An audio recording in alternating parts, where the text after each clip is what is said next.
everybody. This is Dating Red Flags with Natz Kimberly Smith and Poppy Jones. Hey, Poppy. Good to see you, girlfriend. Oh, thanks for having me. Oh, you too. So we're going to talk to you guys today a little bit about, what to look for on dates. And, what is a bit of a, whoa, red flag, It gets, really scary out there. And I got to say, at school, I got a going on girlfriend. There are guys here, there are guys everywhere.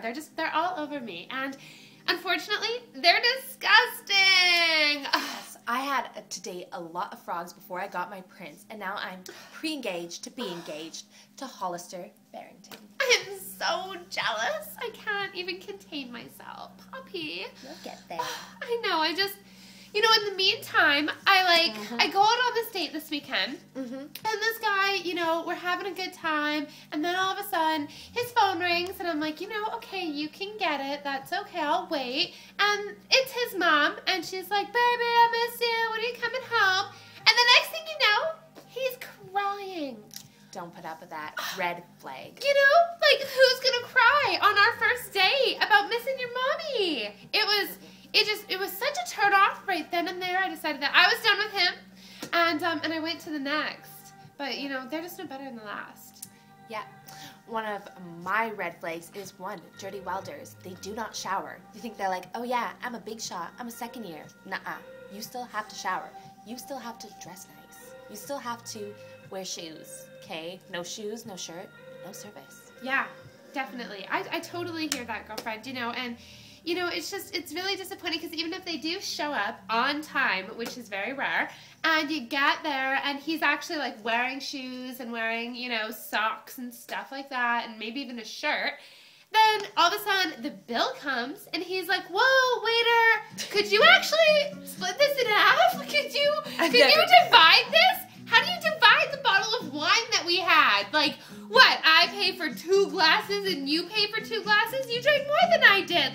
You're bigger. It's just and I'm pretty sure his steak was more than my salad anyway. But no, I'll pay for half. It's just it makes me so dry, I have these horrible experiences where I end up very hammered, blackout drunk, because the guys order me Trip Caesars. Trip Caesars, what the hell are those? Oh my Anyways, God. I end up blacked out, wake up, I don't even know where I am. Bad first date. And her pants were off.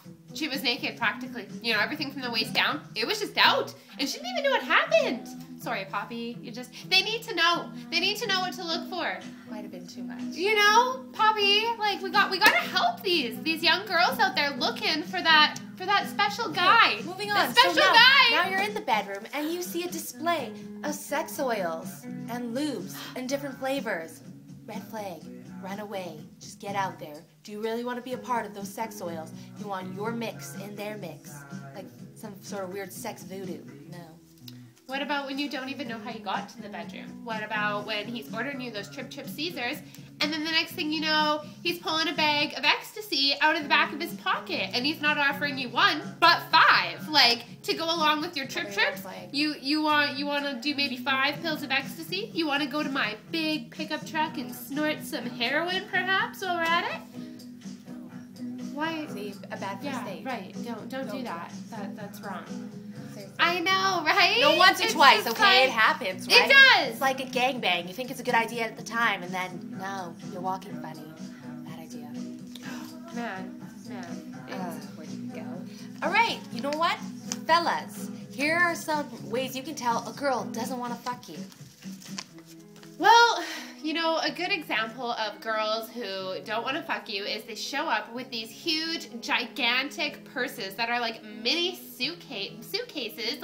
Where are you going? You going to Europe? No, she's packing her bags to run away from you because you're so fucking creepy. That's a red flag. That is one that she doesn't want to sleep with you, right? Why would she bring her whole bedroom around if she doesn't want to have sex with you? Right. If she shows up in sweatpants and a grandma sweater, she's not going to have sex with you. She borrowed those clothes from her grandma to tell you to get the fuck away from her. Yeah, absolutely. And maybe she shows up in a miniskirt and that dark shadow down there, those are her pubic hairs. They're down to her kneecaps. She doesn't shave that shit. She doesn't even trim it. Her armpits out to here, buddy. It's apes gone wild. It's crazy. It's a jungle in there. She's not interested. much covered it there. Good luck. I wish you the best.